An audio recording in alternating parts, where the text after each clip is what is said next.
Welcome to the live stream. Can never really tell exactly when I'm live, but it seems like it's probably about now. Oh, I've already been live 10 seconds. That means I was probably staring at the camera like a fool for a few seconds. That's okay. Thanks for joining me. I've got a bunch of stuff to talk about. Might open the phone lines later and hear from people in the audience. I'm going to be talking about the shutdown still going on, and now we have an uninvitation by Nancy Pelosi of Donald Trump from the State of the Union, which I already talked about today on the broadcast show. And then now Donald Trump has tried to cancel Nancy Pelosi's future trips, but she had already canceled the trips he's trying to cancel. So it's all very, very dumb. But the most important thing is 800,000 people aren't getting paid or are furloughed, and then millions of contractors who don't work for the federal government but indirectly work for the federal government are affected. So it's a mess, and we're going to talk about that. I'm also going to talk about just a total identity politics fail.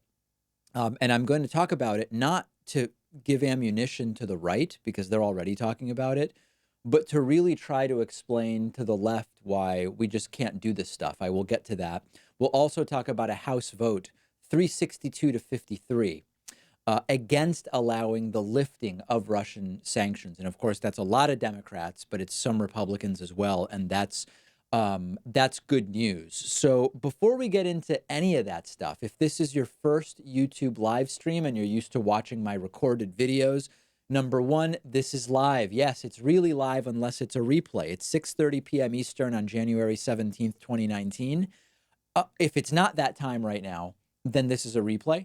I will take questions from the audience using the super chat function. That's the $ at the bottom of the chat window. If you want me to read your question or comment and react to it, answer it, use the super chat function. New members and patrons will get live shout outs during the live stream if you sign up at davidpakman.com/membership or patreon.com/davidpakmanshow. If we get 10 new members and patrons during the stream, I'll open up the phone lines and take phone calls from people. And as people know, the sooner we do that, the sooner we get to calls, the more calls I can take. And I'll talk a little bit later about why there's been such a push for membership during January 2019 so far. Please don't troll the live chat. We do have moderators in there. And if I notice you, you're probably doing something annoying. So obvious trolling and hate will get you banned. And you can also become a YouTube sponsor using the blue join button, which should be right below the video window if things are going correctly. So let's get right into it, and then we'll weave in and out between some stories and super chats as we get new members and patrons. If we do, we will give them shout outs and open up the phone lines. And if you've been recently watching other streamers, including Dave Rubin, you would know that literally anything goes during super chat. Any question or comment can pop up. And I know a lot of you know exactly what I'm talking about. And they're not always necessarily questions or comments that the streamer may want to read or may want to call attention to. So let's get first to, let's see if I can pull up some of this stuff for everybody.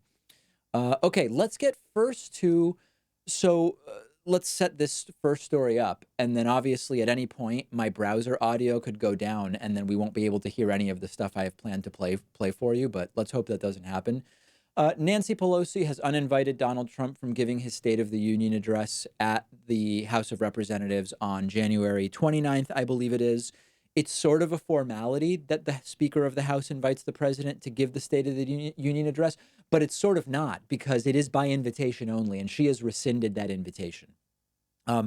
To push back against that, Donald Trump now is trying to cancel a trip that Nancy Pelosi already had canceled. Let's take a listen to this report about it. Hopefully this will work. Let's see. Well, it's just another example of how petty and small the president can be. By the way, on Tuesday, the Speaker has already made it clear that all members are going to be in Washington. So it's not business as usual for us. We are going to be here legislating. We had initially had a district work period. Typically, that is when congressional delegation trips to foreign locations are scheduled. But in this case, the Speaker already made it clear all bets are off. Business as usual is suspended, and we're going to stay here, continuing to do our work until we get a resolution. So are you saying this trip wasn't even on the table before the shutdown ended?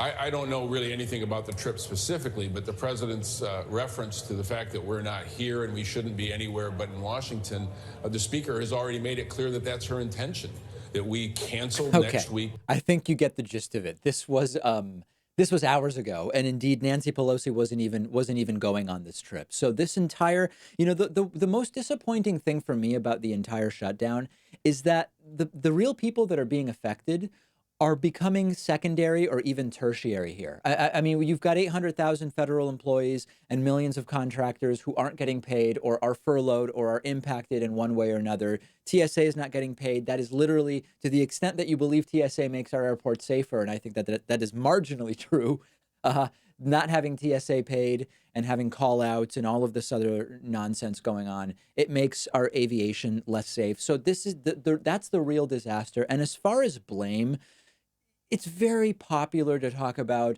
In some cases, we're not looking to place blame, we're looking to solve the problem type of thing. In other cases, it's no, the blame actually matters. Blame actually matters here, okay? And there's really nothing that we have to look hard for under rocks or in any obscure places for blame.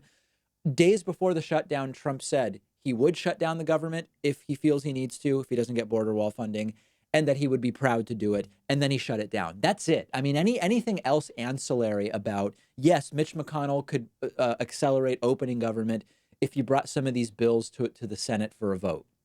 Sure. Yeah, Democrats could get government reopened if they just gave Trump whatever the hell he wanted, but Trump shut it down. He's making demands that make no sense, and that's the one person who's responsible here, period.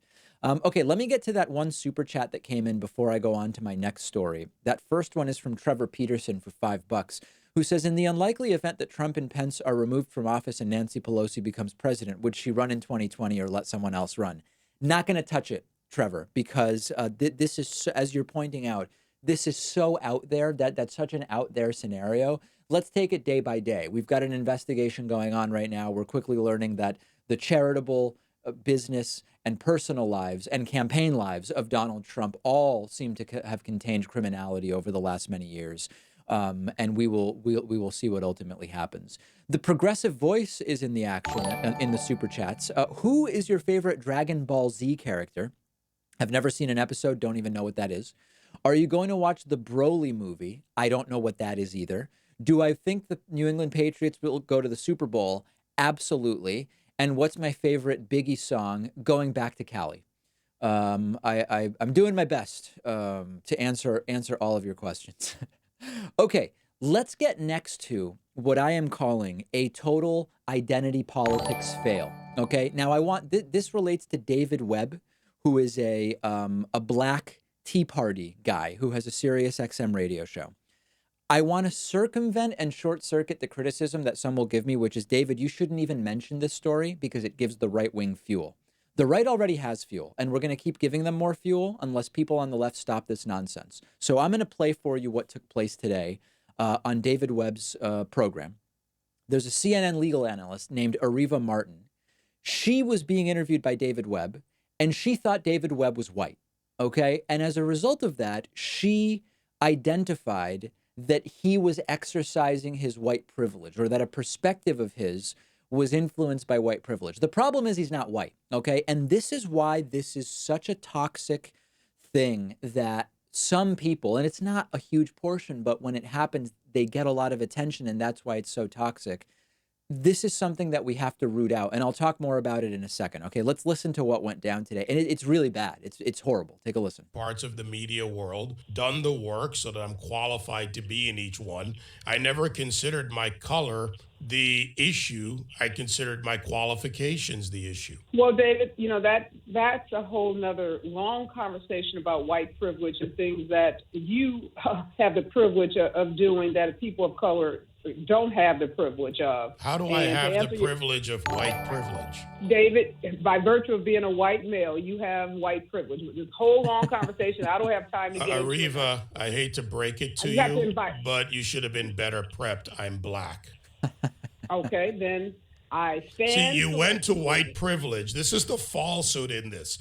You went immediately with an assumption. Your people obviously, or you didn't look. You're talking to a black man They who gave you started wrong out in rock information. radio in Boston. You get it. Okay. I think you get it at this point. Here's the thing. White privilege is real, period. In the United States, which is a predominantly white country, with significant historical advantages for white people. You could talk about other countries and the situation may be different. In the United States, white privilege is a real thing. But it's not a winning argument to tell someone that they are wrong because they have white privilege. Number one, it's not really a broader argument about how society functions and whether a policy is good or bad. In that sense, it's a loser's battle to start talking about you're wrong because you have white privilege. Number two, you can get the identity wrong, okay? And this has happened on this program where people misidentify me, not knowing English is my second language. I'm an immigrant from Argentina. My family came here with no money and all this different stuff. And yes, there's no question that because I am perceived as just an American-born white person, I certainly have benefited from that in society once we got to a certain point, right, of education and other things. But it's a loser's game. And this is exactly, I mean, this is a faceplant of the kind that you literally cannot recover from this because you're not making an argument, right? You've lost before you even actually get into talking about anything serious because you've just misidentified someone and said you have white privilege. It's a black guy, okay? The other issue about the other problem with this type of stuff is that I've identified the problems with playing identity politics games by the left. But I've also pointed out identity is relevant. Okay, one's identity is the number one determining factor as to how the rest of the world perceives you. Okay, immediately when someone meets you, they are instantly assessing what is this person's gender, what is this person's age, what is this person's race. I mean, immediately at the subconscious level, it doesn't mean you're necessarily being prejudicial on that basis, although many of us have implicit biases. So to pretend that identity doesn't matter is wrong, and I don't do that, okay? But the problem becomes when we start playing this type of identity politics, and when this happens, the real way in which identity matters no longer makes a difference because you've already lost the thread, you've lost the argument, and you're opening yourself up to criticism. So this was just so disappointing to see. Don't fall into these traps. Don't make identity-based arguments. If the conversation is whether white privilege exists, you don't need to accuse any particular person of having white privilege in order to have that conversation in a full and serious manner and point out that white privilege does exist. The pointing out of individuals as having or not having white privilege, it's not a way to win. It's not anything. It's nothing. It's completely vapid. And I would encourage people to completely stay away from it. Okay, before we get to our next story, let me get to a couple of super chats and let me do a couple new patron and member announcements. Russell Higgins is a brand new patron at patreon.com/David Pakman Show. Russell, thank you. That's one of 10. Okay. If we get 10 new members and patrons during the live stream, I'll open up the phone lines and take calls from people. We've got 2 coupon codes that are available right now. Okay. If you go to www.davidpakman.com/membership, you can pick any membership. So for example, you could take the $12 a month membership and hit the sign up button. And then you can use the coupon code This Is 2020. That'll drop any membership 40%. Okay, so the $12 a month membership would drop to $7.20 a month. If you do a $6 membership and apply that This Is 2020 coupon code, it'll drop it to $3.60 a month. And that matters. Okay, so I don't know what other shows have going on in terms of giving levels or whatever, but $3.60, if enough people do it, does move the needle. So please don't think that doesn't make a difference for what we're doing and for independent media. If you want to take advantage of a limited time special, with which more than 350 people have already signed up in the month of January, you can switch over to the yearly tab and make sure you leave the $60 a year membership selected and hit the sign up button.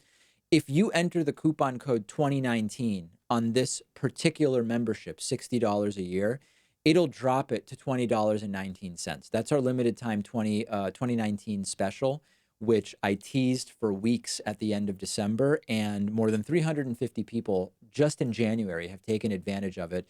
And we're potentially on track to have the biggest new member month ever, dating all the way back even to that month of what we call adpocalypse, where we lost 99% of our YouTube revenue. So please, if you want me to open up the phone lines and take some calls, take advantage of that. You will get a thank you from me. Russell Higgins already signed up on Patreon. Either counts. We're just looking to get to 10, and then I'll take phone calls. Okay, let's get to a couple of other super chats here. Adam the D with a $10 super chat, the biggest super chat of the evening, asks, with the Overton window so far to the right, would it benefit the left to have some legit or even feigned communists making arguments in bad faith simply to pull the window closer to our position? I've talked about this before, and people might hear that and think, what on earth is Adam talking about? But that's actually something I've discussed before, which is that we have seen what is called asymmetrical radicalization. Google that. There's a number of really good articles about it, which is that if you imagine, let's take the real position on abortion, which is that abortion is legal. We have Roe v. Wade, but there are restrictions about on abortions and where they can happen and when they can happen and that type of thing. You have an asymmetrically radicalized spectrum of debate around that issue, where on the right, you have people who say any abortion is murder. Birth control is murder. You have some extremists who actually say every abortion should be illegal. Abortion doctors should go to prison. It's a very extreme right-wing position. You don't have the opposite of that on the left. You don't have people on the left who say abortions up to and including when the kid is 9 years old should be legal. You shouldn't even need a license to perform an abortion, right? You just don't have that. So what happens is you take the actual position, which is here, and then you have all sorts of crazy positions to the right, and then you have positions to the left, which are like, well, no, let's just make sure that we keep abortions legal. Let's make sure that abortions are happening in a safe way in a lot of places so that people don't have to drive hours to get there. So the middle of that debate ends up getting pulled to the right. So what Adam the D is proposing is something that I've talked about before, and you have to balance it. There's sort of two answers. Answer one is, yes, the Overton window would get pulled to the left by having more extreme leftist positions. It could backfire because the right is just much better at ridiculing and exposing those absurd left-wing positions and making them appear representative of the left in general. So I would agree with you that it would be great to pull the Overton window to the left, with the exception that if we're going to get extra punished for it by the right, which they're very good at doing, we're going to lose in the end.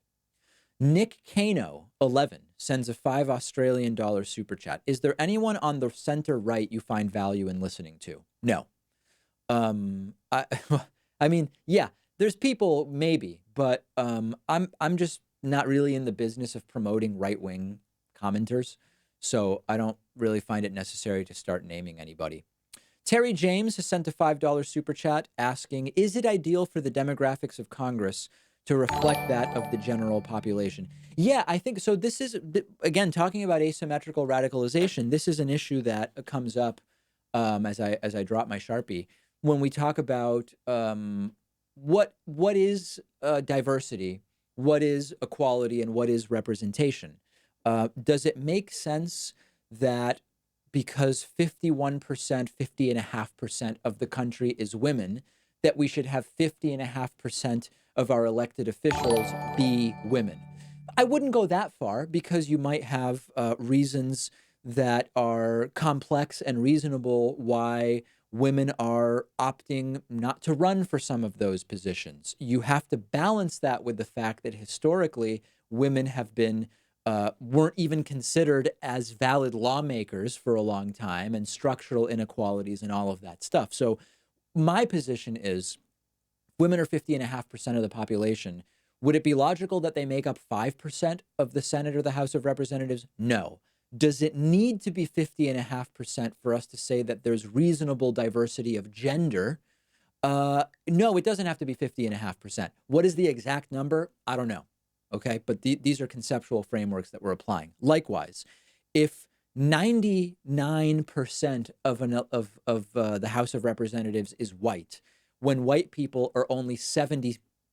I forget the exact number, 70 something percent of the population. That's wrong. If white people are slightly over or underrepresented in Congress, is that necessarily a problem? No, I don't think so. I think we just have to have sort of balanced expectations. But as a general rule, Terry, we do want our elected officials to, broadly speaking, represent the general population when it comes to a number of factors. Now, with age, it's a different thing because there's a lot of kids out in the world. That doesn't mean that we want kids in the House of Representatives. So you always have to make sure you're not making sort of umbrella statements that don't make sense when you carry them to their full conclusion. Carter Daniels has sent the $10 super chat.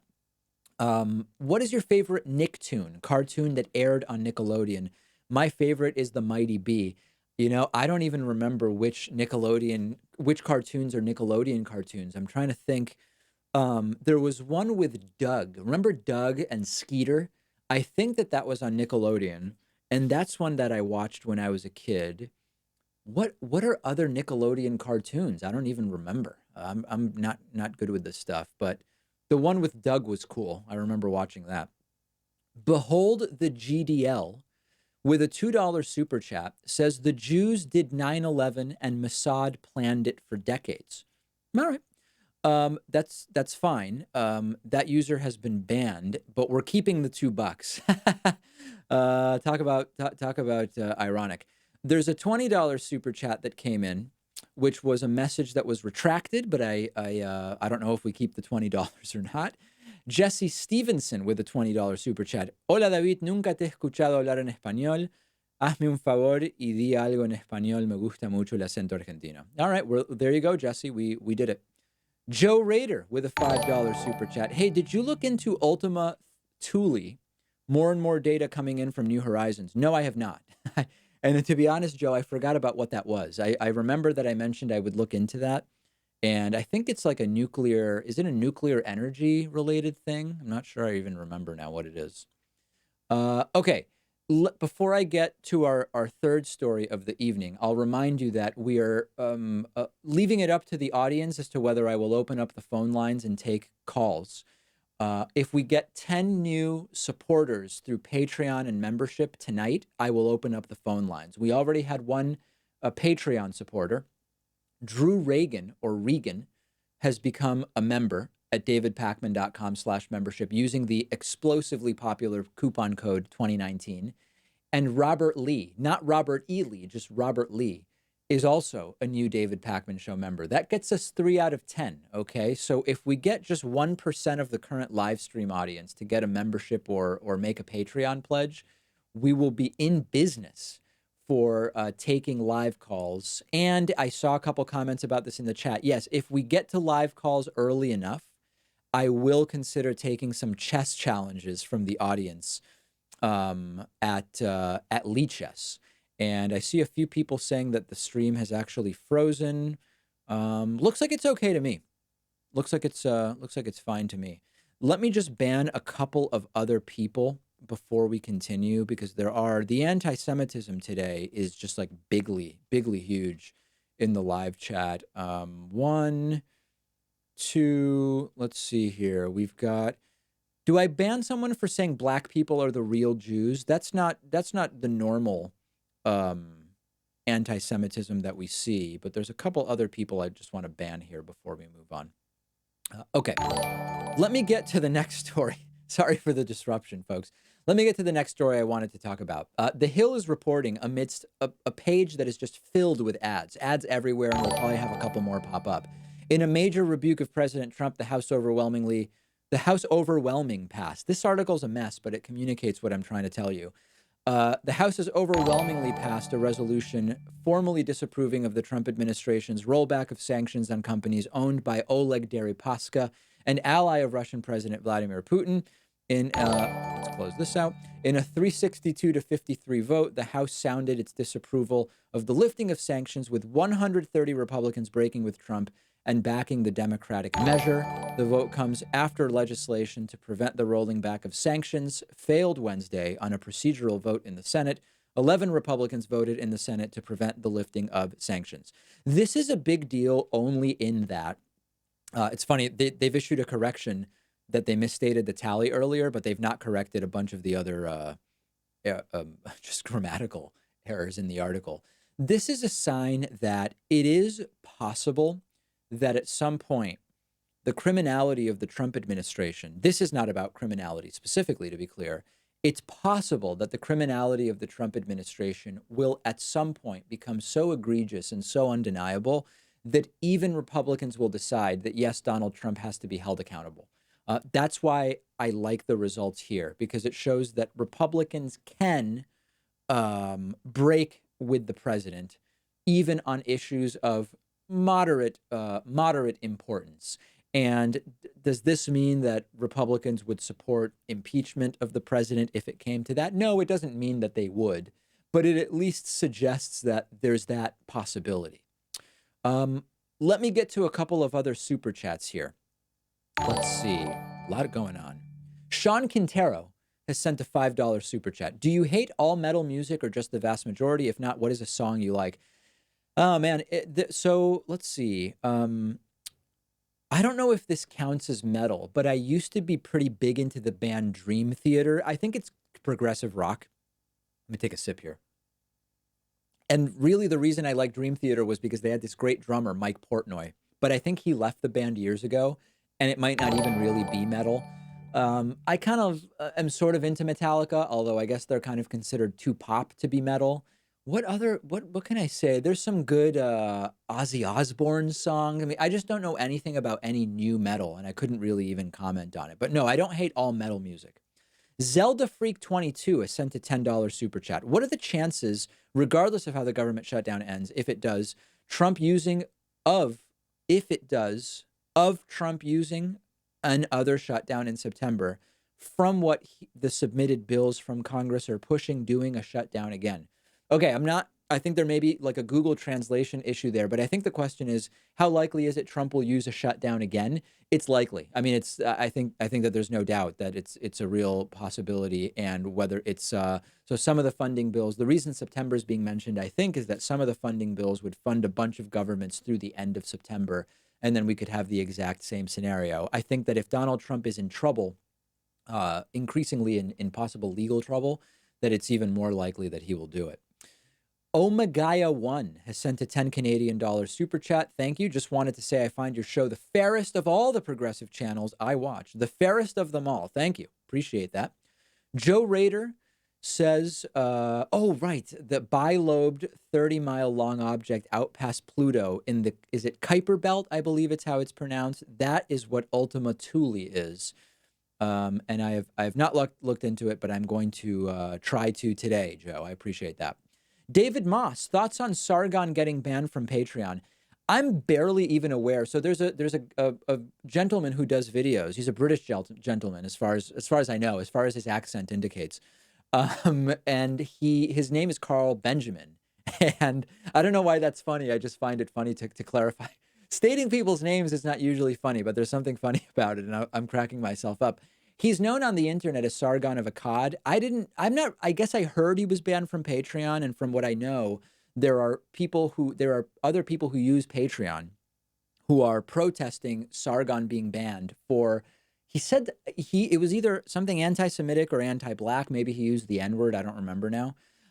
People are protesting Patreon by canceling their Patreon accounts, and I'm not doing that. I'm not doing that. I have no interest in doing that, and I'm bored with Race and IQ. I'm bored with Carl. I'm bored with most of the stuff Jordan Peterson's doing. I'm just bored by it. I don't know how else to say it. Let me say thank you to Susan Perez, or Perez. I'm not sure how to pronounce the last name, who has become a member at davidpakman.com/membership. We are 6 new members or patrons away from me opening up the phone lines. Now, I'll just mention we're about a half hour into this stream. I don't have unlimited time because it's my turn to make dinner tonight, as the kids say these days. And I would love to take calls, but let's get those 6 other members or patrons in soon. The phone lines are almost ready to go at 617-830-4750. So there's going to be no shortage of phone line capacity if we indeed get to those 10 new members. Save 40% with the coupon code This Is 2020. Why not, right?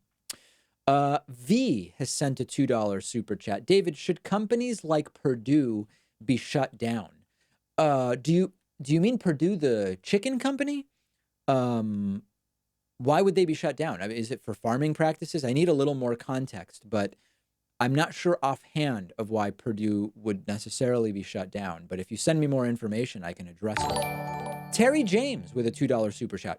Should the wall be opposed for environmental risks?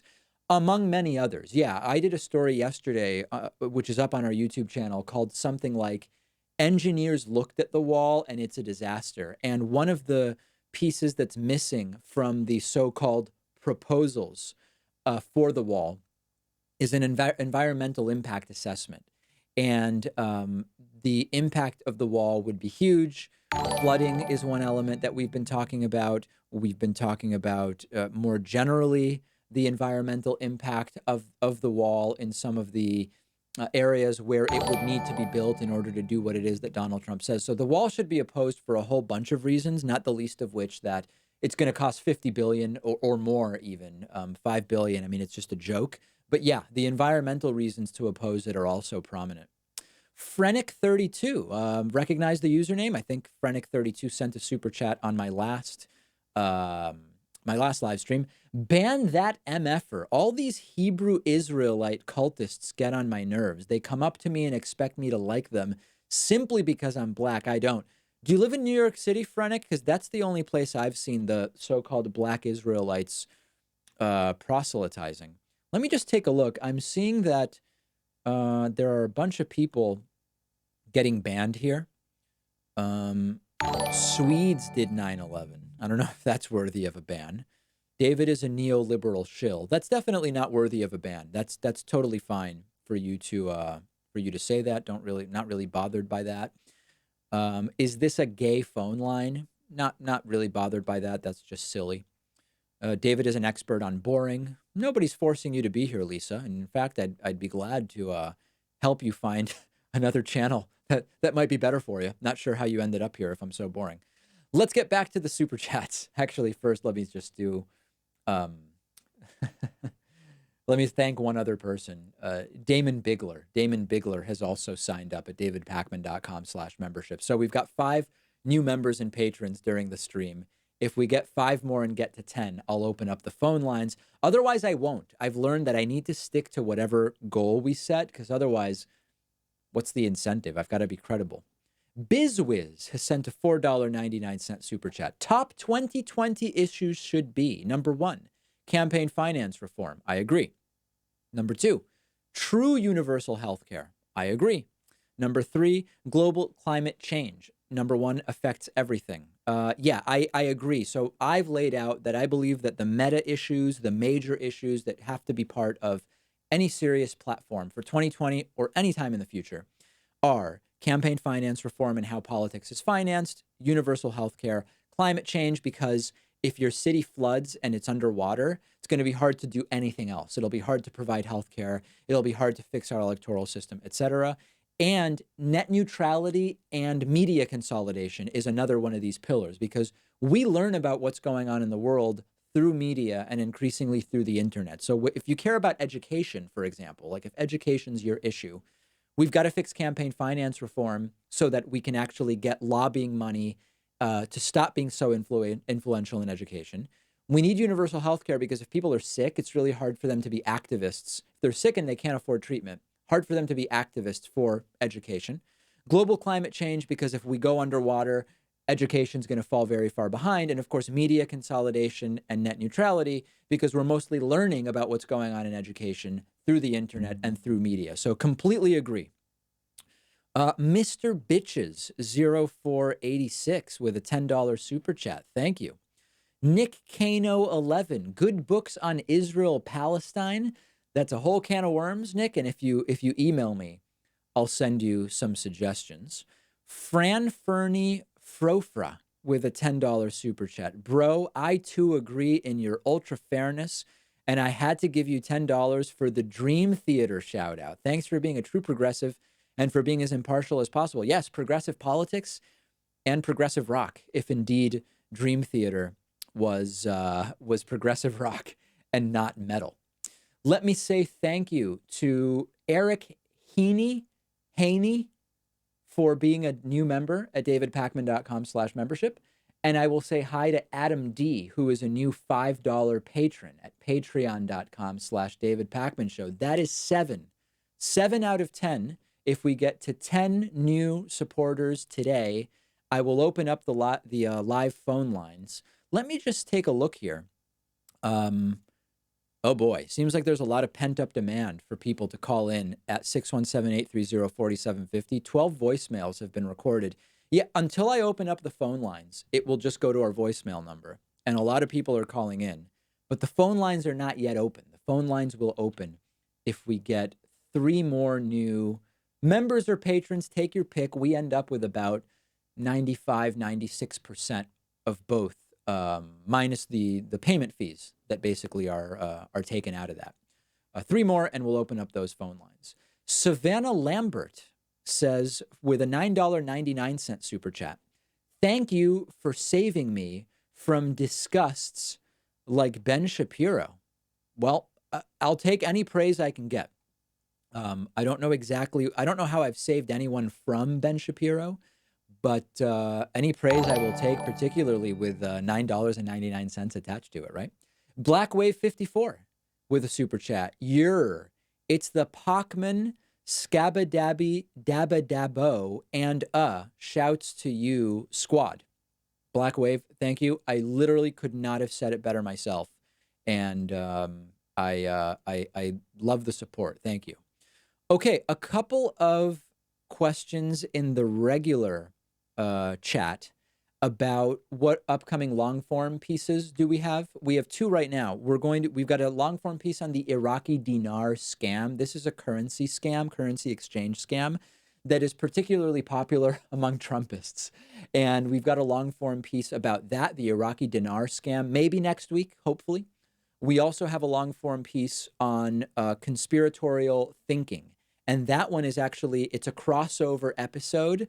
Former TV director and my brother, Natan Pachman, has his own YouTube channel now, which he is starting up. Started it a few months ago. It's slowly building, very sort of slow, but you could help speed that up. It's called Natan's Notes. Natan's Notes. We are doing a crossover long form piece with Natan's Notes, where it will be the same style and format long form piece of the ones we've done on our channel for several years. It'll be roughly the same duration. It will be edited in a similar way by producer Noah Ferguson. The difference is that instead of my voice as the voiceover, it will be Natan Pachman voicing it over. It will appear on Natan's Notes. It will appear on the David Pachman Show. And that I'm hoping we can get put together by the following week or maybe the week after. It's sort of a big undertaking because we want to do it right. Okay, let's see here. Comments that there are Russians in the chat. Yeah, probably. Something about people wanting to do for me to open the phone lines. I will as soon as we get 3 more members or patrons. That's all it'll take. And you can get a yearly membership. You're not going to pay $60. You're not going to pay $55 or even $50. I sound like Ron Popeil. You're not going to pay $45 or even $40. Using the coupon code 2019, you can get a $60 membership for the low yearly price of $20.19. Okay, let me get to a couple of other super chats. D Smith 551 sent a $2 super chat just saying poop. Sounds like that was worth about $2. Yeah, that seems about right. A lot of people pointing out that there are too many Jewish conspiracies in the chat. I tend to agree with you. People talking about Alex Jones. People saying that the David Pakman show is nothing like Pac-Man, the video game. I tend to believe that that's absolutely true. People checking in from Canada. People checking in from Belgium. I just love Belgium is one of my favorite places. It really is. And when I tell people who have traveled sort of extensively but have never been to Belgium, that Belgium is just one of the places I liked visiting the most, a lot of people seem confused, and I don't know why. And the way I describe it, and I hope I'm not being offensive to anyone when I say this because I love the Netherlands and I love France. Belgium, to me, was a great mixing of the more kind of laid back French Mediterranean culture with the well organized Dutch culture, so that you had kind of a French type place. This is Brussels anyway, which is truly, sort of a French and Dutch place. Other regions are more one than the other. Brussels is just, it's the city that feels somewhat Mediterranean, but also has that great Dutch organization. So things work, things are happening on time, and it's well organized. I loved it. I loved it. So hi to everyone checking in from Belgium. Nick Kano with $2 Australian super chat. David Pakman is my brand of the left. Kudos. Appreciate that, Nick. Exercise Machina with a $5 super chat. In regard to Citizens United, should there be a limit to how much you can advise others who to vote for? Should your message be limited in any way? I don't know exactly what you mean. Like, are you saying, so like the David Pakman show can only have so much influence in terms of telling people who to vote for? I think I'm seeing these as two separate things. I think that you can have equal time laws, for example, when it comes to interviewing of candidates, and separately limit financial contributions. I think these are overlapping but separate issues. Joe Rader with a $5 super chat. Progressive metal band Dream Theater rocks. Metropolis Part 1 is my jam. Thank you. Reba P with the $25 super chat, the biggest super chat of the evening. Thank you, Reba. Hey, David, did Trump get stumped yet? Ha ha ha. I don't know exactly what you mean, but I really appreciate you setting the new high watermark for super chats for the evening. Jacob Ball asks, what do you make of Trump canceling Pelosi's trip? Spoke about it at the top of the stream, Jacob. She had already canceled it, according to reports. Do you think it's out of pettiness, the fact that the trip was NATO-related, or something else? Oh, definitely pettiness. I think it's just repercussions, as Trump sees it, for Nancy Pelosi uninviting him from the State of the Union address. Scott Braun with $1.99. Thank you. Keep up the great content. Thank you, Scott. Okay.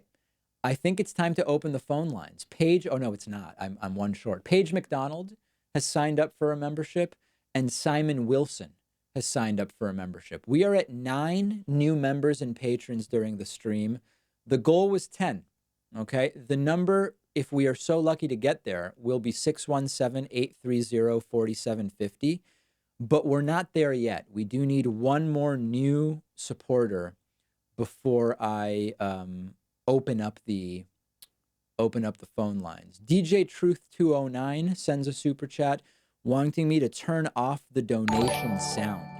Yeah, that is a little bit, it's starting to get a little bit oppressive. Let me see if I can do that while we stand by here to open up the phone lines. Is that I mean, I could also turn it down, but maybe people are just finding it annoying. It's like a cash register ringing, though. There's something to it that I like. Where do I actually think that I can only do it between streams. I'm not sure that I can actually turn that off right now. Is that even the alert box, or is that the event list? I don't know what the hell is going on here. Sound. Where is sound? I see font size. I see animation, but I am not seeing sound here. Maybe it wasn't that one. Yeah, I'm going to have to look at that more. I agree it's getting a little bit oppressive. Is it over here? Moderation delay. Yeah, I don't know. I think we're just going to have to deal with it for the rest of the stream. I can turn it down a little bit for now, but then I'll have to turn it back up if and when we get to calls, which we may not, because we're still stuck at 9 new members. We're looking for 10. Stephen A. Park, Trump and Lindsey Graham are gay lovers. Extraordinarily insightful political analysis, Stephen. Hope that was worth $2 for you. Donald J. Trump has entered Super Chat. Why won't you give me credit for this economy? Make America Great Again 2020. Okay.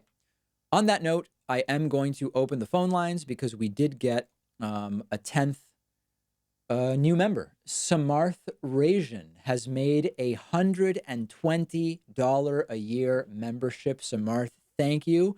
Not taking advantage of the coupon code 2019. Not taking advantage of the lowest yearly rate of $60 a year, but going above and beyond with a $120 a year membership. Thank you. I really do appreciate that. Okay. People can start calling in at 617-830-4750 if they want. The phone lines have been opened, and I will very, very shortly start taking phone calls. Let's see here. First, I've got to get hooked up with the system. Looking forward to hearing from people. Our system is like on a 30-second delay. Did somebody see that cat image in the lower? What was that? I've not seen that before. That was very, very strange. There was like a cat animation that showed up on screen. I don't even know where that's coming from. 617-830-4750. And by the way, I also want to thank, there's a few other new members, Elizabeth Edwards and Jenny Walker and Ian Venegas. Venegas is a common Argentinian last name. If you are Argentinian, you're like me. That's cool. I don't know. I was hoping to go somewhere with that, but I don't know where else to go. Okay, let's now, let's see how I can do this. Let me see if I can do this the right way. I'd like to put a couple of things up on screen here. I was just going to pull up the David Pakman Show subreddit just to see what we have going on there. And I will take phone calls as well. Okay, so let's see. Let's get that switched over. So we've got that going. And then now we'll take some phone calls. Let's see who's there from the 561 area code. Caller from 561. What's going on? Hi, this is Brian from Florida. Hey, Brian. I just had a quick question that's been on my mind. Do you think that presidential term limits actually favor a more run-of-the-mill centrist establishment type bias? Because they were created to get FDR out of the office, and they also would effectively eventually remove Donald Trump on one fringe and Bernie Sanders on the other fringe. So your question is, are they, I'm not sure I understand, you're saying that they would effectively remove some people who happen to be male, but you're saying if term limits are anti-male, is that the question, or whether they reinforce having men in office? No, sorry, it wasn't gender related. I was wondering if they enforce a centrist bias. Oh, centrist. I thought you said gender. I'm sorry. That's okay, no worries. No, I don't think so necessarily. I think if anything, they would maybe allow for a move to the left in some ways, because they would eliminate these sort of corporate, well-funded centrists from just kind of camping out and continuing to raise funds and remaining in office. I don't know that I agree with you on that one. Oh, that's cool. Yeah, my only thought process was, suppose you consider maybe Hillary Clinton and Obama to be pretty much the same policy-wise, roughly. Very similar. So, but if you were to get someone that's a little bit more difficult to elect, like Bernie Sanders, in, it's just going to shut him out eventually. And but I take your point. Well, but we already have to. If Bernie Sanders gets elected president, you're saying you're not talking about. You're talking about removing presidential term limits, not adding them for senators, right? Oh no, I'm in favor of them for Congress. You are, okay. All right, Yes. very, very interesting. We will continue to research and see where that takes us. Let's go to a caller who is calling in via Skype. Skype caller, are you there? Skype caller, are we muted or something? I don't know. There's one caller from Skype, and that's who's on right now. All right. Well, guess they got a little shy. Let's go to the 718 area code. Caller from 718. Go ahead. Yes. Hi, David. Can you hear me? Yeah, we can hear you fine. Hi. Yeah, I'm just calling, joining the stream. But I had a question. I was just wondering, how come I've been watching you for a little while since 2016. I'm Good. just wondering, why it doesn't seem like you're that critical of Russiagate or Trump Russia. You seem to be very convinced, and there hasn't been really, like, obviously Mueller's investigation isn't over, but there hasn't been any, like, it's innocent until proven guilty, essentially, right? So I'm just saying, like, why don't you have some people on like Aaron Mate or Bill Binney, these type of people that have a lot of knowledge of Russiagate? They're critical of Russiagate, like Glenn Greenwald as well. Why not have them on your show and just have a discussion with them? Because I feel like it's good to be critical of the intelligence agencies because they did lie us into 9/11, and I think it's important to Hold on a remember second. that. Can we explore this like a step at a time, maybe? Just because there's a lot in there. I know who Glenn Greenwald is. I have had him on the program, although it's been a while. The other people you mentioned, I don't know who they are. You said that we should be skeptical of trusting the intelligence agencies. Did you say because they lied about 9/11? Is that what you said? Well, what I mean is they essentially they had their own reasons for getting us into Iraq. They had their reasons, and it was very disingenuous reasons. You're talking about the Bush And administration, right? Like, so I'm trying to understand. Bush We're talking about like administration. a couple different. So first, let me see if I can just break it Well, down. Robert. Hold on. Okay. We have time. Let's see if we can break it down. I don't know if that's a toilet flushing or where you're taking the phone call, but let's see if we can turn that down a little bit, I'm just so we outside. can understand each other. So Sorry, I'm outside. Sorry first, you about said that. that our intelligence agencies lied to us about 9/11. Do you stand by that, or do you mean that the case that the Bush administration made for Iraq was based on faulty intelligence? Which of the two did Yes, you mean? I essentially mean it was based on faulty intelligence. I don't know if you saw the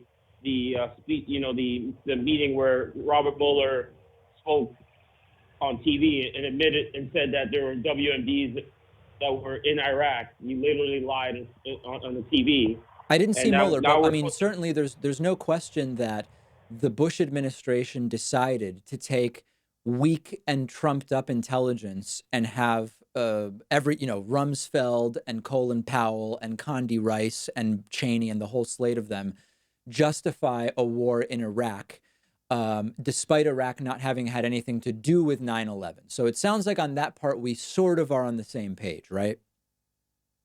yes, we're on the same page. Good.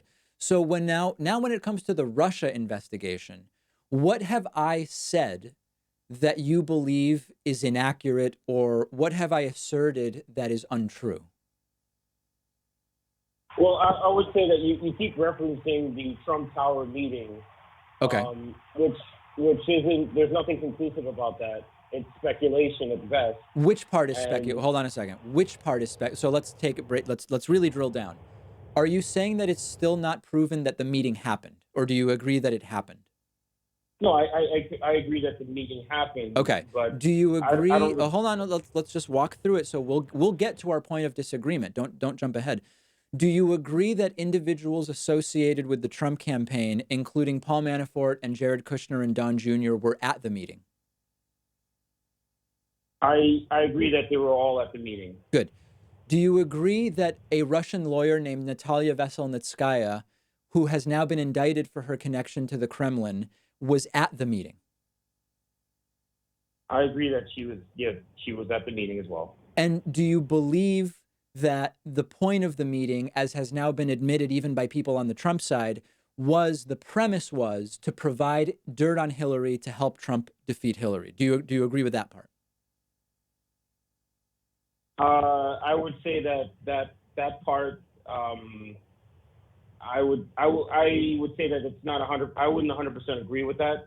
Okay, so who is arguing that wasn't the case? Because you have people on both sides. I mean, even the Trump side now is saying the meeting was under the pretense of getting dirt on Hillary. They're denying that they got it, but they're even admitting that. So who can you cite who says that the meeting was not to get dirt on Hillary?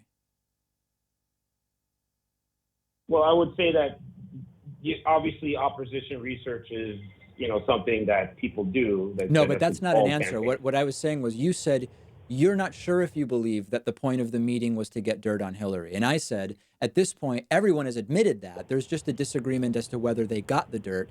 So can you cite anyone who is still denying that that's what the meeting was for? No, I can't cite anyone that did that part. Okay. So your initial premise in bringing up the Trump Tower meeting was that I'm saying things that haven't been proven. What have I said that hasn't been proven? Because so far you've agreed with me on every point. Well, what I'm saying is that Trump Tower meeting isn't. It's like it's being cited as some like major thing that's going to lead to some sort of an indictment on Donald Trump. And did I say Trump was going to get indicted because of the Trump Tower meeting? Well, you've basically insinuated that particular thing is going to somehow lead him down the path of being impeached down the road. So now you're saying that I said Donald Trump will get indicted because of the Trump Tower meeting. You're saying I said that. I want to understand. No, I'm not saying that you directly said that. I'm saying that I indirectly said. Listen. You're insinuating it. I think that we've kind of gone far enough, and I think the audience sort of gets it. I think next time you got to be more prepared to actually accuse me of having done something I did and not end up agreeing with me on every single point, okay? Let me get to some other people. Let's go to the 419 area code. Caller from 419, go ahead. Hey, David. My name is Ryan. I'm calling from Ohio. I'm a big fan of the show. I'm a big Bernie supporter. But the one issue that I'm skeptical of is free college tuition. And there's many reasons why I'm skeptical of it, but my main concern is that I think having free college tuition might devalue the worth of a college degree. I think it might lead to a flood of college graduates that have sort of mediocre credentials, and they're all competing for a limited number of jobs. And I'm just curious if or how you would counter that. Well, okay, so let's. This is an interesting idea. So, from a mere supply and demand standpoint, right? If everybody has a college degree, having a college degree is less unique, and therefore it would stand to reason that it would be less valuable to have that degree. Is that sort of the gist of what you're saying? Yes. Okay. I think that you're right in a sense. I think that what we have to balance that with is the reality that just because tuition becomes free to state universities, remember, it's a very specific and more narrow proposal than just everybody gets to go to any college for free. Just because you can go tuition free to state universities if you can get accepted doesn't mean that everybody's going to necessarily get accepted, right? So when you look at community college has always been, to my knowledge, you just sign up and go, right? There's not, you have to apply and see if you can get in. So that wouldn't change. Yes, it's true. Now you could have tuition paid for, so that would make it so more people want to go. But it's always been, you can just sign up and go.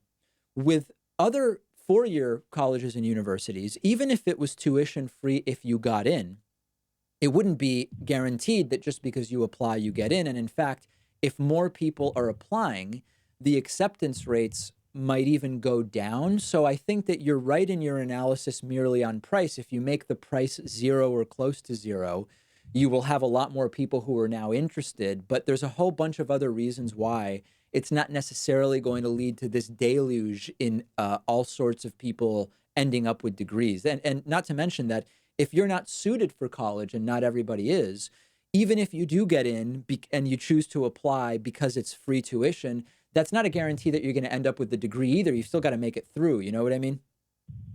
Of course, yeah. And, that all sounds pretty sound to me. I guess, I would have to probably research some of the numbers of people who graduate or people that enroll, and, but I don't know. It was interesting hearing your response. I was just curious about that. All right. Yeah. Thank you for the call. Good question. I appreciate it. Let me mention a couple other super chats before I take a couple more phone calls. Simon Wilson says, greetings from the UK, where it is 12:15 in the morning, now 12:30. Thank you, Simon, for staying up late. Reba P sends a follow-up super chat. Wow, Donald J. Trump can't not only talk, he can't spell. Tisk, tisk, Smooing laughter. Reba, I'm having trouble tonight understanding some of your messages, but I appreciate the support. Mr. Toxic Butterfly, can I send you fan art for the Pat Cave? Yeah, I don't know if, I mean, it could maybe be put in the Pat Cave, not in view of the cameras, but I can't commit to putting up. You could send anything. I don't know what you're going to send. Random Rapper says, "Good day from Australia, mate. You always seem so chilled out. It's great. Thank you. Love your shows. Appreciate it. Thank you very much." Okay, let's go to the 817 area code. Caller from 817. What's going on? Hey, what's going on? This is Franfrony Frofa. I'm one of those 300 guys that 300 plus that became a new member. So maybe you've talked about this thing before. Okay. But I just have a quick question. I'm wondering about your own credentials. You were just talking about college education. You seem like a really educated guy. I didn't know if you're just a self-starter or if you've got any credentials yourself. I actually did not get past 6th grade, incredibly.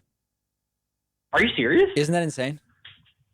Yeah, that's pretty insane. But that's also, I mean, I'm glad that you're someone that I'm an educator. I just got my master's in education. I'm starting my career right now. So the fact that I can have someone to point to and say, hey, you know, you can still succeed even if you didn't get through 6th grade. That's no, listen, that's I'm just kidding. I'm just having a good time. I did. Oh man, I'm kidding around. Your reaction was so authentic. Please clip that. Someone clip that out of this live stream, and we have to use that on social media. No, I have a bachelor's degree in economics and communication, and I have an MBA as well in financial planning and economics. Okay, fantastic. That all makes sense, and I figured you probably had done some reading at some point. And you probably had earned some stuff, but I was just curious. So thank you very much. I appreciate it. The call, and thank you for. By the way, can you talk about how membership is just the best thing ever? Yeah, it's fantastic. I've been listening to your podcast every day since I've had access to them. Watch the videos when I get the chance, but a lot of times I'm on the road, and so commuting. Yeah, it's great to have the extra the bonus show is what you call it, and all the extra content's fantastic. So I appreciate what you do. I'm enjoying it. Appreciate it, and I'll send you that check I mentioned if you would call in and say this after I get off the stream. Okay. That would be great. All right, thanks. Have a good night. Okay, thanks. Yep, have a good one. And speaking of membership, let me say thank you to Abigail Muniz, also Chris Jones, and okay, I think that's it. And and Jerry Hickle as well. Let's go to the 571 area code. Caller from 571. Go ahead. Hey, what's up, David? Am I on? You're on right now. Beautiful. Hey, I've been watching you for maybe about a year. I'm a huge fan. I like what you do. I had 2 questions ready. I don't want you a ton, so I'm just going to see which one you haven't answered yet. Okay. Do you think that the way to beat Trump is to either have a very progressive Democratic candidate or to have a more centrist Democrat? So it's a fair question. I think it's the wrong one, only in the sense that I think that that's sort of an electability game. And I'm doing everything I can to stay away from these electability games because when it comes down to it, half the country doesn't vote, okay? So you can win with a centrist candidate and you can win with a more progressive candidate if the left gets out and votes. As an individual, I'm more progressive, so I would rather a more progressive candidate. But I would not have particular evidence to support. We're in uncharted territory. Everything that's going on is totally whacked, and we've not had a re-election campaign for a president who has done the things that Donald Trump has done. So I think that you can make an electability case one way or the other. I would have a personal preference for the progressive, but ultimately you can win with either if you get the turnout out. What do you think? Who do you think has the better chance, though? I mean, Sanders had a lot of support, obviously. Clinton took it. Clinton had more votes. She's not really centrist, so that one might argue that's the way to go. On the other side, if you want to pull some Trump supporters away, you might want someone down the middle. So yeah, I just am unsure that that's the type of calculation where the left ends up losing. Like, okay, I can start thinking of Democrats that might pull Trump supporters away, but also Trump supporters are suffering from such cognitive dissonance that I don't know that for their own sanity, they would necessarily be willing to be pulled away. So I think it's the wrong game to play. And I'm going to evaluate it as who's currently running, who's closest to my politics. Right now, it's Elizabeth Warren. I'm not making any electability assessment. I'm just saying right from the people right now, I believe Elizabeth Warren is most in line with my politics. Yeah, that's fair. That's fair. Cool. Do you have time for one more from me? Let me get to call back again. I've got so many Okay. people holding. I want to get to people who are there because I have limited time. Thank you for the call. Really appreciate it. Let's go back to that caller who was calling from Skype and see if we can get them on. Skype caller, are you there? Nah. I think I'm going to have to bail on the Skype calls because I'm guessing they can hear me and that's why they called back, but we can't hear them. Let's go to the 361 area code. Caller from 361. What's going on? Oh, is that me? That is. All right. Hey, David. Thanks for answering. I just had a question about the. I know you hit Trump a lot on his tariffs because his policy on trade is not working. But I was just a little bit curious. You talked about it a little bit, but I was wondering if you could elaborate more on what you think the ideal trade policy is regarding NAFTA and trade in general. Okay, so here's the issue. Right now, you have a lot of sort of absolutists who like to say free trade's been a neoliberal disaster. Okay, fair. Or people who like to say, I support free trade, but I mean actual free trade, meaning real free trade, not sort of free trade with agreements and limitations and all of this other stuff. The problem with a lot of the arguments on trade is they sort of assume that we're starting from a blank slate. And they say, if the United States was a new country and we were entering relationships with other countries from scratch, here's the ideal system. And the problem is that that's just not how things are working. So, for example, there are people who say, no, David, I think that the tariffs will create some pain in the short term, but it's the right thing to do to China because of all this stuff that China has done to us, which we should be trying to stop. Okay, fine. Maybe you take that position. What's the off-ramp from these tariffs? Because given that we're not starting from a blank slate, we're not starting from zero, we're talking about the marginal effect of these policies. We're not talking about if you had no policy and you drop a policy in, what would happen and how would it work? We're talking about we're starting from where we were when Trump became president, and we have to think of the marginal impact of the policies. As I was reading today, number one, we were told that the Trump tariff policy would reduce the trade deficit with China. The trade deficit grew to its largest ever in 2018, even in inflation adjusted. So that has backfired by Trump's own stated goals. When it comes to who pays for the tariffs, yes, the tariffs on China have generated billions of dollars in additional spending by American companies who are the ones actually doing the spending, and that's not good for American companies. So I think the real problem I have is that people are talking about trade policy in a vacuum. We're not operating in a vacuum. We have to operate in the real world. Oh, that's fair. And you defend your points pretty well. So I think I can read most of that. Thank you. Okay, thanks. I appreciate the call. I'll take a couple more calls at 617-830-4750. Let's go to our caller from the 765 area code. Caller from 765, then I'll get to these super chats that have been coming in. Hello, David. This is Thomas calling from Indiana. How are you doing today? Good. How are you?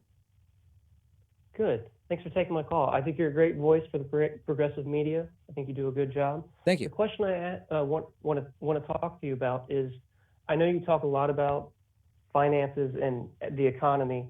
Flat tax.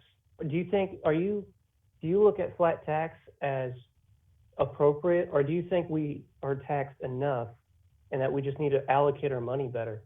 Because with so much money, like there's, you know the tax system better than I do. Yeah. But corporate taxes and then state taxes, income taxes, all that, if it was just all wiped away and it was made a flat tax and we just allocated our money better, do you think that could bolster communities and, everything from education to infrastructure could healthcare come from that? What are your opinions?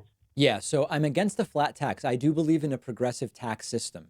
So, and I could dig into that, and we have. So the flat tax, I don't see the flat tax as the alternative to all of these other taxes that we have. Now, when it comes to tax rates, I believe in a progressive tax bracket system. But I am not the type of progressive who is all about sort of punishing people for success. That's not my approach. My approach is we live in a society, we are no longer in a state of nature, and taxation is a necessity, period. Okay? Given that taxation is a necessity, there are some sort of basic phenomena that we can identify about how money works. One of those is that if you have a lot of money, a little bit of additional money is not as nearly as useful to you as a little bit of additional money is to someone who doesn't have a lot of money, right? So if you have $10 million, an extra $1,000 doesn't do as much for you. It has a smaller marginal utility than if you have $10,000 and someone gives you $1,000. So where I think taxes should be set are at a point where, number one, entrepreneurs and business people and those who invest a lot of time and money in educations to then have a job that earns a salary that they're happy with, for example, that people can enjoy the fruits of that, but that over time, as they make more and more money and achieve success that is more and more out of sync with sort of like the median income, that more and more of that earnings, more and more of those earnings of that money, to speak grammatically correctly, is used for the greater good. So where exactly do tax rates need to be? I don't know. I'm kind of flexible on that. But there's no question to me that, number one, I am for people keeping as much of the money they make as is reasonable, as long as it allows us to live in a society that makes sense. And I do think that to your point about how money is spent, we could do so much more with the tax rates that we already have if we were spending less on defense and the military industrial complex and the military and all of that stuff. So all of the above, except I'm not in favor of a flat tax. I appreciate your answer. I do want to say this. I think Trump gives us the ability to have a lot of conversations about mental health and about how, there's an age gap difference and just political beliefs and stuff like that. I think you're one of the few outlets out there that does a good job digging into some of that. Thank you. I'm a huge fan of your Debunked series that you had. Oh, good. But I'm actually joining the military. I shift next Tuesday, so I wanted to call in and tell you to keep doing what you're doing. Wow. I'm a fan, and I hope you continue strong, and just keep doing what you're doing, man. And what now in 2019 has catalyzed you to say, I'm now going to join the military? This isn't a political move by me. This is a personal decision for me and my family. I'm going into the healthcare field, so I'm going to use the military to get my education, to buy my mom a house, and to better myself. And it gives me the ability to do that. And that's my decision. It has nothing to do with politics. I want to stay away from that. I understand it's a conservative, branch that I'm entering. But I think it's worth the fight, and it's worth having these higher conversations. So I just wanted to call in and touch base with you, man. You do a good job. Okay, So all I right, look thank forward you. to listening to you more. Appreciate the call. Best of luck. Let me do a couple other super chats. Exercise Machina says, how is it progressive to give rich kids free college? Yeah, that's the wrong approach. Okay, so two things on that. Number one, the means testing of these programs often ends up costing more than the savings of saying the rich kids don't get free tuition. But more importantly, the programs for free tuition are programs for state colleges and universities. A lot of those rich kids are going to private schools. So it's not, I think that's the wrong approach. I'm not worried about that. You're always going to have some free riders, people who don't really need a benefit who get it, but get rid of means testing bureaucracy and realize that it's for the greater good for sure. Robert Salazar says, if someone steals my Pat fan art and tries to pass it as their own, I'm going to flip. Okay, well, I'll keep an eye on that for sure. Annabelle the Paladin says, any advice for job searching? I've been to job searching websites. They all seem to send you in circles without letting you fill out applications. Annabelle, here is something I learned early enough that I want to tell you. I don't know how old you are. I want to tell everybody who may at some point be looking for a job. The worst way to get a job is to start filling out applications on job sites. And what I mean by that is not that jobs aren't given out that way or are made that way, but this is sort of one of those things where we can say it's good or bad, but it just is. Networking your way to a job is the best path forward. If you can use your time, if you're really executing a full-time job search, only spend some of the time filling out applications online. Spend a lot of the time contacting influencers in your community, finding shared interests and going to get a cup of coffee with them and mentioning that you're in the middle of a job search. If you're in a position to work with a recruiter who you don't have to pay and would earn money from getting you a job, look at getting other people working to get you jobs. Use the networks that you have. Go to networking events. Depending on your age, find a chamber of commerce or a young professionals event or something through a community group or whatever. I would be spending probably 2/3 of my time, and what the hell do I know? I haven't applied for a job in 10 years at this point, but I'm involved in a lot of this stuff from a sort of mentorship capacity. I would be spending 2/3 of my time networking and 1/3 of my time looking for jobs online and filling out applications. That's my advice. It's worth, I guess it's worth about the $5 that you sent on the super chat, not more and not less. Clavella Ferryhill says in Germany there was nearly no media coverage about the canceled Davos trip, but a lot about the government shutdown. Seems like the European leaders and the media are relieved to meet without the chaos. Yeah, I've pointed this out before. It's kind of a bummer, but increasingly the US is just not a necessary player in a lot of the important conversations that are being had. Certainly not conversations about climate change, because you've got a climate denier in the White House who's pulling us out of the Paris Climate Accord. So you're exactly right. Leaders are just saying it's kind of better without Trump here. Okay, let me take just a couple more calls. We'll go to the 571 area code. Caller from 571. What's going on? Hey, how's it going? It's me Good. again. Good. Okay, so the second question, I was actually wondering, do you think Wait, did you that... call before with the 2 questions and now you called back? Yeah, you told me to. Okay, I didn't mean today, but listen, you're you're Okay, on. you can and cut I'm me gonna off take then. I'm going to take the second question. Go ahead. Okay, I'm wondering if you think that in terms of protest, do you think that peaceful protest is effective, or do people have to become, kind of borderline violent to invoke changes from Washington? Okay, good question. There's a lot of intermediate steps between peaceful protest and what we would call sort of violent protest. I've mentioned a lot of those things before. Forms of civil disobedience, strategic defaults, mass rallies in urban centers. We actually did a segment a couple of weeks ago called something like types of activism that will get results quick. There are ways to nonviolently cripple the systems that the elites and those in power depend on, which are beyond just what we would call signing a petition or calling your elected official. They are more than that, but they are not violent. And I think that those are steps that are often unknown to a lot of people. And there's this false notion that it's either totally peaceful in every way or starting to get violent. There's a lot of these actions that we could call maybe systemically violent, economically violent, but not physical violence of any kind, not criminal in any kind of great sense, which I would encourage more people to learn about. Yeah, well, that's great. I guess like some of the events that have stuck in the history books are like with was it Rodney? I guess the LA event with the Rodney King the riots? captured. That's right. So things like that, when people get violent, are really captured, and I think they send the big waves. But you do make some good points. Sorry to flood your line. My No name is problem. Clayton, and yeah, next time I'll call you a different day. Okay, Thanks sounds a good. lot. Appreciate the call. Thank you so much. On that note, it is time for me to wrap.